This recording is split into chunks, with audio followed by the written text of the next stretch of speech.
presentation this evening is going to cover off 5 key areas and the main kind of queries and questions we've had coming in over the last couple of weeks from clubs. So we're going to look at the impact of the suspension of the football season on competitions, county FA affiliation, discipline and closing off any outstanding cases, the impacts on annual health checks for the Charter Standard Programme, which is still open and is still something that the County FA are working on.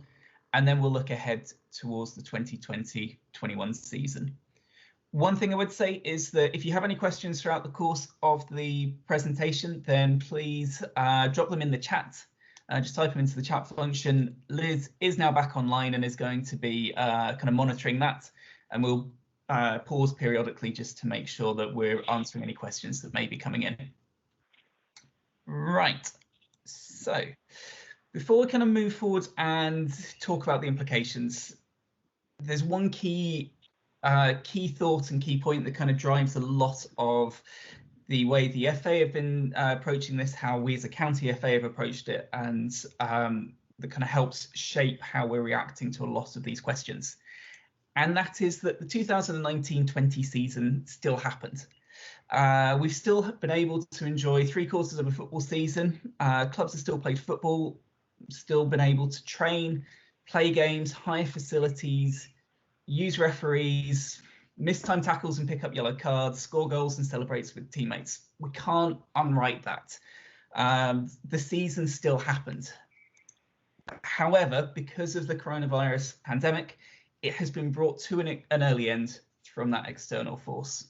So really the consideration now is to how we can close out the season and move forward to end 2019-20 on the basis that we're not going to be able to kick another ball. So the impact first and foremost on competitions then, as I said, about 3/4 of the way through the season, is how to end the season. Now that is a decision which the FA have said is one that is going to be taken by each individual competition, and that decision can be made by a management committee or by the members of that competition at a special general meeting. The reason for that is that leagues at grassroots, we are all own individual bodies. We're membership organisations, and the power and the decision-making process is really vested in the clubs or in the management committees which are elected by the clubs. So I'm just going to take a quick look and see if I can, because I can hear some background noise. I'm just going to make sure everybody is still muted. So yeah, so the decision-making process is really still vested in, as I said, the clubs and the management committees acting on their behalf. So the advice that we've given to competitions is that there's a couple of different approaches they can take at this juncture. For league competitions, the competition can be brought to an immediate end with the results expunged, or the league positions can be determined on a point per game basis. Those are effectively the only two options available to leagues at this juncture. For cup competitions, you have the option to declare the season null and void, so the cups won't be awarded. The trophies can be shared if the finalists are determined. If we're down to that final game, we've got two teams left in the competition, the cup could be shared between the two of them. Or in very specific circumstances, the finals could be delayed to the start of the 2021 season. As I said, those decisions ultimately will be made by the management committee of that competition, either directly or will be put towards all of the members in a special general meeting. Now, the County FA, we've obviously are competition organisers in our own right as well through the County Cup competitions. And as hopefully you are aware, the decision was taken by our board of directors last week to declare the County Cup season null and void. So we've gone for that first option that's available for the Cup competitions. Just to try and give a bit of context around that, we had a large number of competitions that still had several rounds of fixtures left to play, some which were at the quarter-final stage, some that are at semi-finals, and some where we still had outstanding appeals based around decisions that have been made. So because of that, and in the interest of making a consistent decision across all competitions, the board felt we're not in a position to be able to either share trophies or to delay the finals to the start of next season, and therefore it was the fairest option for all clubs involved to declare that season null and void. So unfortunately, we will not be proceeding with County Cup finals this season. However, just because the county has made that decision, it is still, as I said, up for every competition to make a decision that they feel is in their best interest of their clubs. Maybe wondering why these are the only options available to us at this stage. And really it's because it is such a, we are in such an unknown situation at the moment. Unfortunately, we don't know when grassroots football is going to be able to start back up again. And therefore we felt it's not appropriate to agree to extend the season beyond the end of May, when it would normally be coming to a close.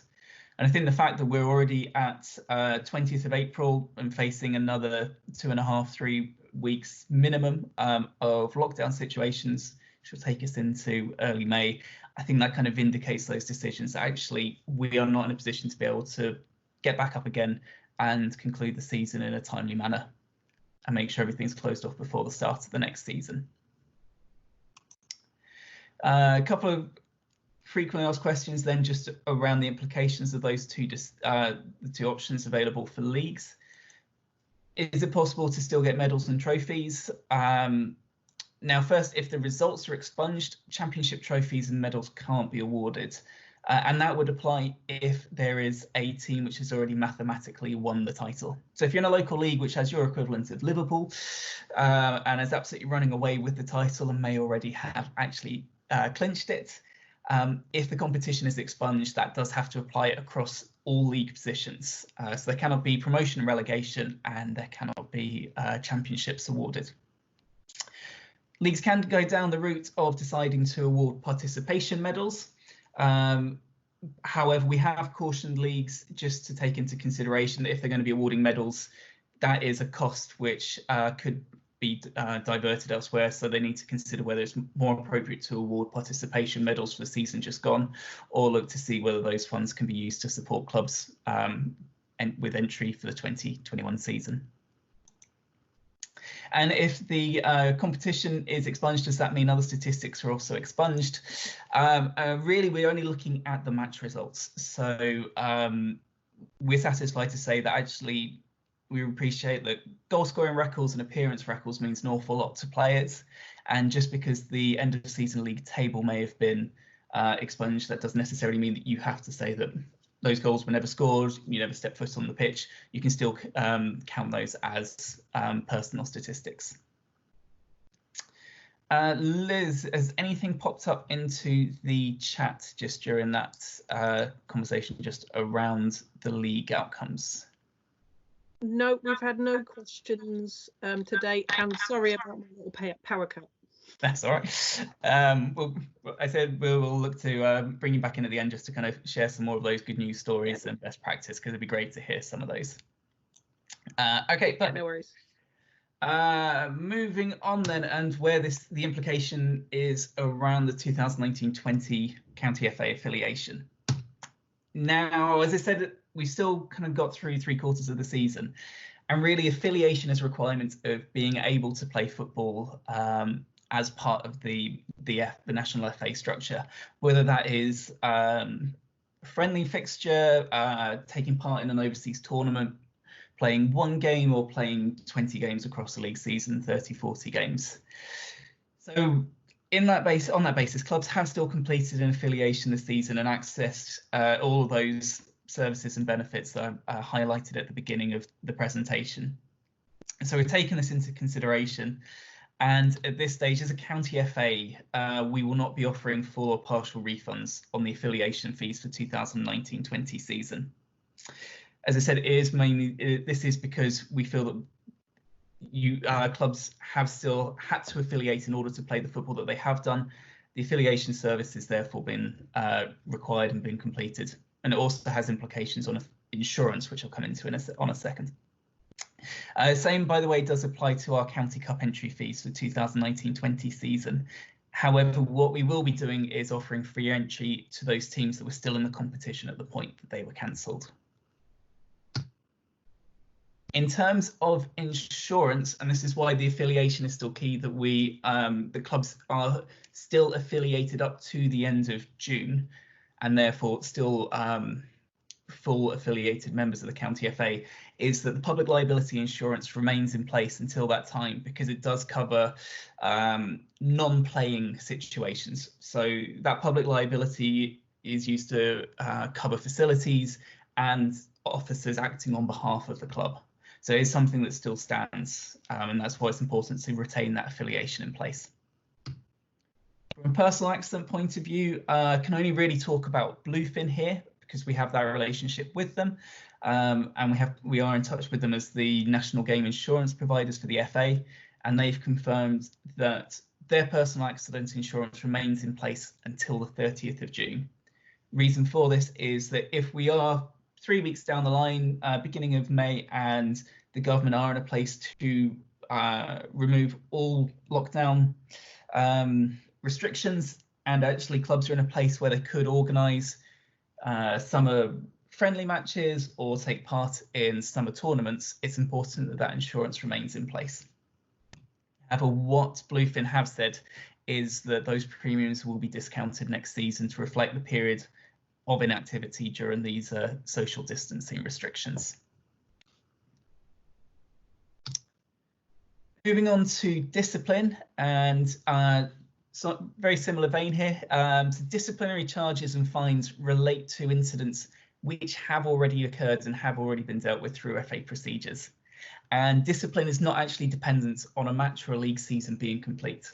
The best analogy I can draw in this situation is that if a team folds mid-season, all of the disciplinary records up until that point remain in place. And indeed, if actually an individual match is abandoned, then any discipline that's incurred in that match up to the point of abandonment, it still takes effect. The offence was still committed, and therefore FA regulations have still been breached. As such, the logical extension of that is that disciplinary charges, fines, suspensions, and other sanctions will remain in place and will not be either refunded or expunged.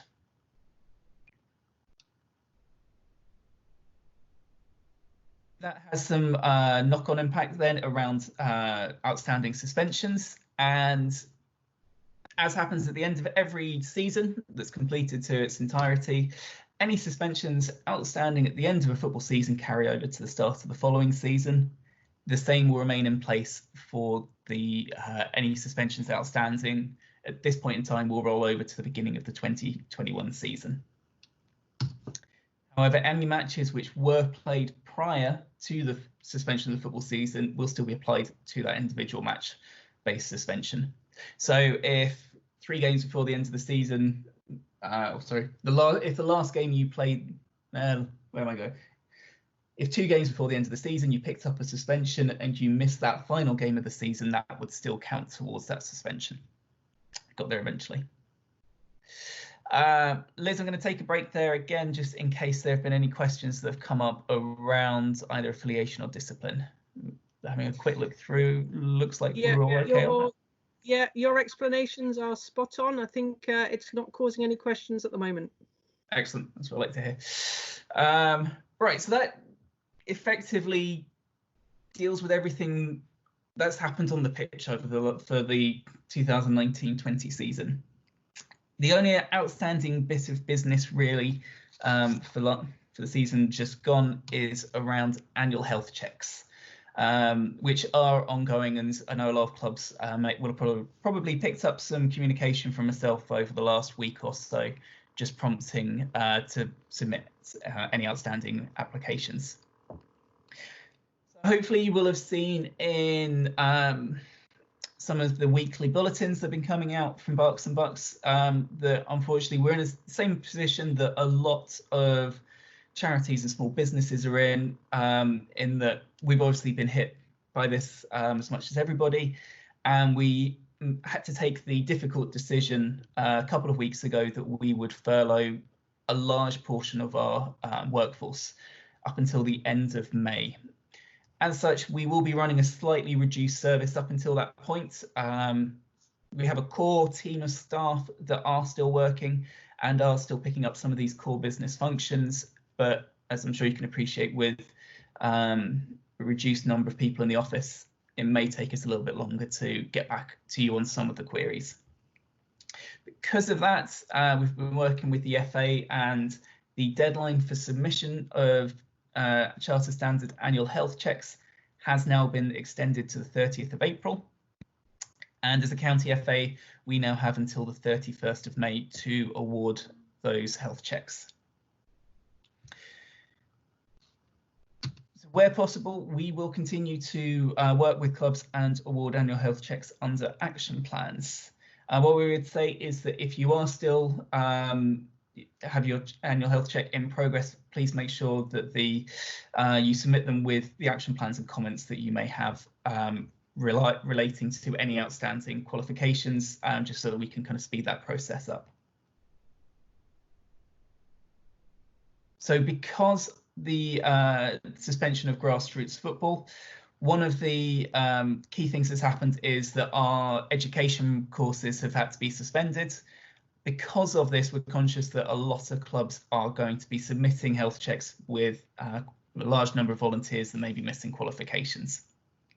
Because of that, again, we've been working with the FA, and agreement has been made that any outstanding or missing education qualifications can be carried over to next season. So whereas you would have to have completed them by the end of this season in order to have the health check awarded, you now have until the end of next season to get those in place.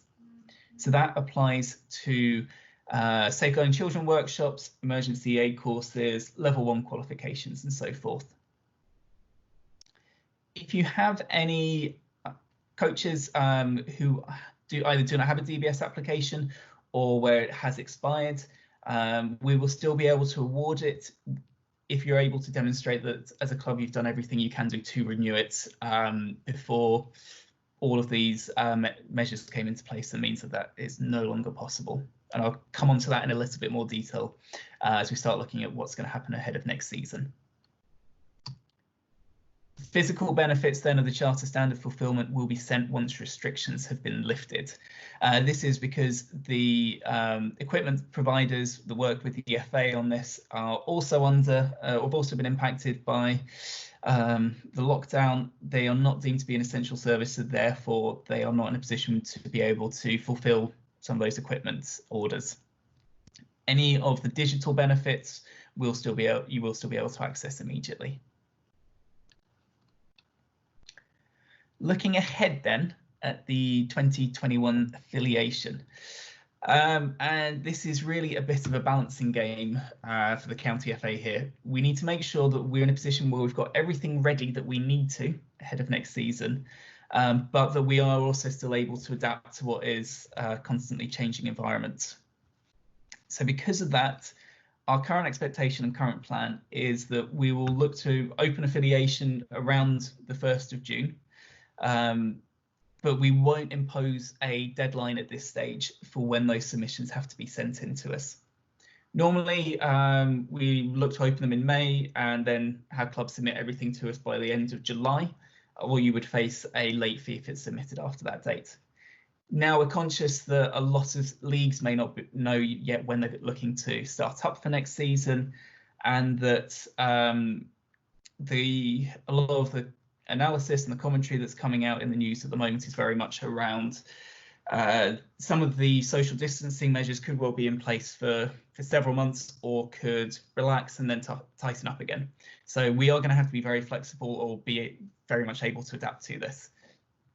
Once we are in a position and we do know when the season will start, though, we will probably look to put in that deadline.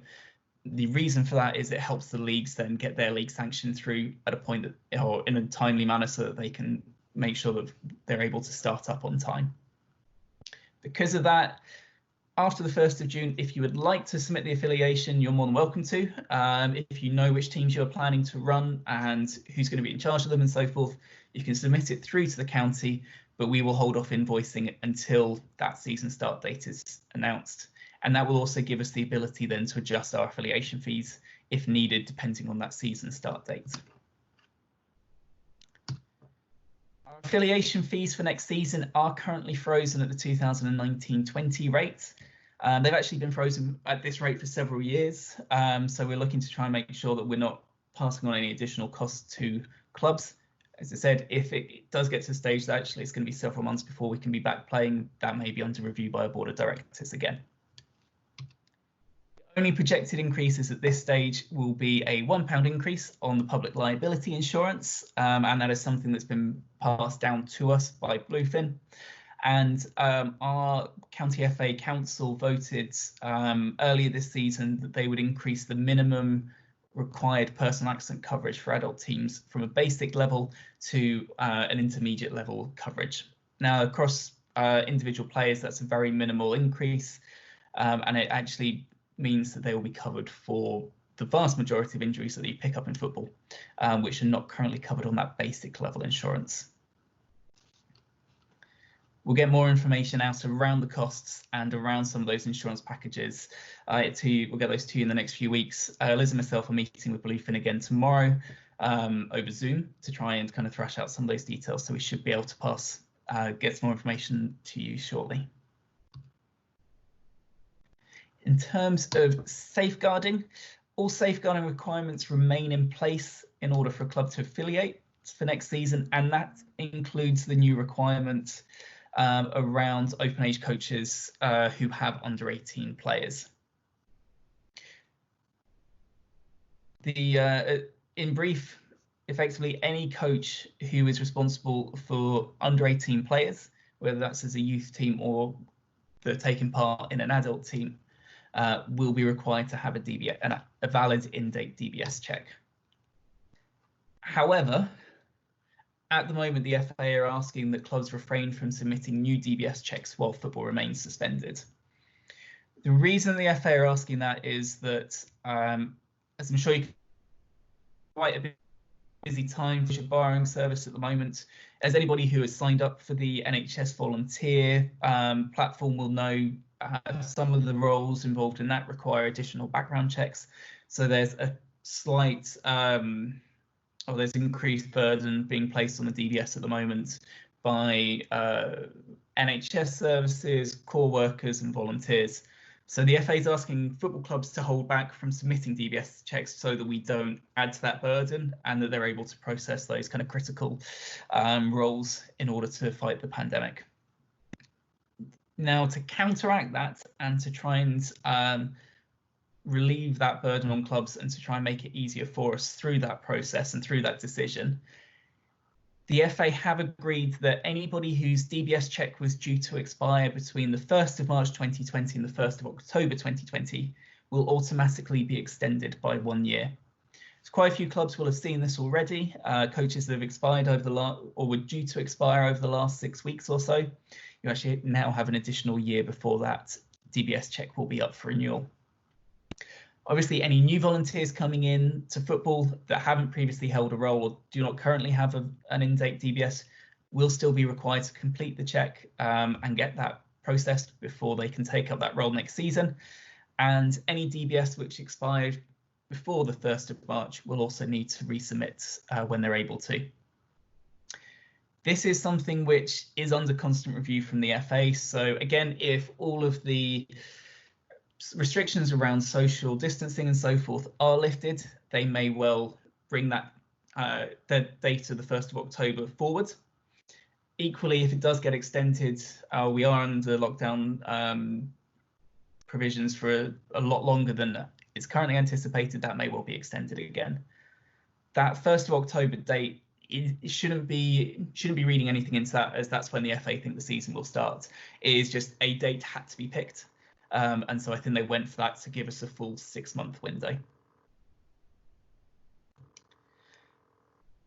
That is it from the presentation in terms of the planning for next season. I saw a couple of messages come through over the course of the last 5 minutes or so. So I'm not sure if there's anything, Liz, that you think needs to get answered right now. Yeah, I mean, the only one, I think I've answered most of them. They were a bit kind of specific to individual clubs, but the only one that has come through is you said that Bluefin would be keeping costs low due to the quiet period. Why a projected small increase? It's a good question, and probably one we have to ask Bluefin. Yeah, absolutely. To be perfectly honest, it may well change. That projected increase of £1 was the figure that Bluefin gave us when I met with them in February. I haven't received anything to say that is changing. However, we have got that meeting tomorrow with Bluefin, so it may well be that they will adjust that. But just to clarify, where they said that they're going to try and keep the cost low, that related more to personal accidents, which obviously has not had any role over the last couple of months. Whereas, as I mentioned earlier, the public liability is something that has continued through this whole process on the basis that includes premises and coverage for club officers that may be conducting business on behalf of the club. Okay, great. The next question that's come in is, what happens if we register a team and have no DBS coaches?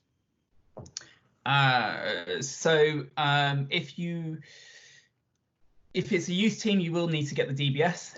If it is an adult team that doesn't have any under 18 players, you don't need to worry. You're not required to have a DBS. If it's an adult team that does have under 18 players, that coach will need to get a DBS. However, we will be contacting those clubs as we get an idea based on player registrations for next season to alert them to the fact that they need a DBS and to help them through that process. At the moment, the reason that the DBS has been extended is that it's not possible for either county FA staff or club officers to do verifications of those documents to get the application put through. So we're kind of conscious that there will be a delay until we are in a position to be able to do that. Great, thank you. And the final one that's come through, first of all, welcome to a brand new team, Chiltern FC. Wants to know what the fees were from last season, but what I'm going to suggest to Jack is that we drop him an email giving him all the information that he needs around affiliation. Yeah, no, I think that's absolutely fair. I spotted one as well just around the health checks that may have been submitted a month or a couple of months ago. Just to let you know, that's kind of our key priority over the course of the next couple of weeks, is to work through those outstanding health checks. So you should get some kind of update from the county FA in the next by the end of this week or by the end of next week, certainly, just with an update on the status of that health check. Great. And one that's just come through, any news on the restructuring of leagues proposed for next season, for example, the Hellenic and the combined counties? I don't know whether you know the answer to that one, Al. Yep, so that one only applies to the step leagues. So the proposed restructure of the National League system has now been put on hold until the 21-22 season. So that is when clubs they're currently in the Hellenic will be told whether they're being or will be moved over to the combined counties if they're being moved over. I believe a couple of clubs have put in applications to be transferred over anyway, which is a kind of a separate process that they take up with the FA. And so if, in effect, it's business as usual for next season, and the restructure will happen in a year's time. Great, thank you. And I think that's it from the questions, unless anyone wants a last minute type. Doesn't look like there's anything else coming through. Okay. As I said earlier, what we're looking to do is trying to put on a few more of these over the next few weeks, just to kind of provide a bit more support for clubs around some of the support that's available from the government and from the FA, Sport England and so forth, around finances and kind of continuity in business planning at this stage. And we'll also, I think as everyone's getting a bit more used to doing online meetings, it's something that we're going to continue to roll out longer term, just because it gives us a great opportunity to kind of meet with yourselves and answer any questions you may have and get that information out to you. Great. Well, I think if I conclude there, and apologies for the power cut at the start, it always is the way, isn't it? What I wanted to do is just to say thank you for your patience and how you've been working with your players. We've had some really good examples of where clubs have been engaging with their players, engaging with their volunteers during the kind of the down period. We've had Barton Rovers that have been doing NHS tributes. We've had Obesity that have actually been on a TV program around their obesity program. We've got FC Bracknell that are putting videos on about players sharing skills. And we've got Burnham Juniors that are doing kind of match attack style cards. And that's just to name a few, but it's brilliant to see so many people involved, even though we can't kick a ball, and we're all frustrated about that. I think the kind of the main message from me is that there's no one at fault here. We all make decisions in what we feel is the best interest. Your leagues are making decisions based on the information that they've been given and a best guess, and that's what we're in at the moment, is in a best guess scenario. So we don't know what's going to happen. We're guessing, which makes it a really difficult judging act to get the decision right. But please bear with us, and please bear with your leagues. We are trying our utmost to make the right decisions at the right time. Final thank you to Alistair for a brilliant session. Really, really well delivered. Thank you, Alistair. And thank you guys for giving up your time. What we will do, and there's one question that's just come in, when will the next update be? Alistair and I will have a sit down tomorrow, and we will probably come up with a number of sessions that we can put on over the next few weeks. I think it works really well, and the feedback that you're giving us is brilliant. So thank you very much for that. Apart from that, I think that's us done for the evening. Thank you, Alistair. Oh, so David's just come in around registration for 2021. I believe that's around the players, and I'm just going to have to refer to my trusty handbook right now, because I did not get time to look at that during the day. And I know this is a question that's popped up a couple of times, which is just around with the season having ended early, whether players are still attached to a team at this point. Now, for those that are higher up the league system, maybe within contracts, you'll have to obviously refer to your contracts for that one. And any queries around player contracts would have to go to the FA. For the purposes of grassroots football, I'm just going to double check that the registration lasts for one season only. The question then becomes, is that until the 30th of June or until the quote end of the football season? My understanding is it runs until the 30th of June. Reason for that is what is defined as a season by the FA. The 30th of June date is when players within the whole game system will roll over from and become, or the registration will cease with their team at that point. What I would say is that I'm conscious there's a lot of players or a lot of clubs at the moment which are beginning to look ahead at the player recruitment for next season and maybe contacting players or maybe trying to work out who is going to be on their roster for next season. And the one thing I always say when it comes down to player registrations is to just try and have an open conversation with the opposite club. Reason for that is that at the moment there is no football, so you're not going to run the risk of losing them for a critical game. But appreciate there may be outstanding fees available, or that need to get player registrations that need to get tied off. If you are looking at signing a player that has been playing for the last season with another club, the recommendation is always to still go through that club first. Have that conversation with them, make sure they're happy for you to approach that player and ask them if they have, if that player has any outstanding obligations to them. That way you'll avoid any of the potential issues further down the line of an accusation of an illegal approach or of tapping up a player before the end of the season. Does that make sense? Yeah, great explanation. Thank you, Alistair. I think that's us. I think we're wrapped up. Like I said, thank you everyone for your time, and hopefully we'll see you again soon on the next session. Thanks very much. Thank you, everyone.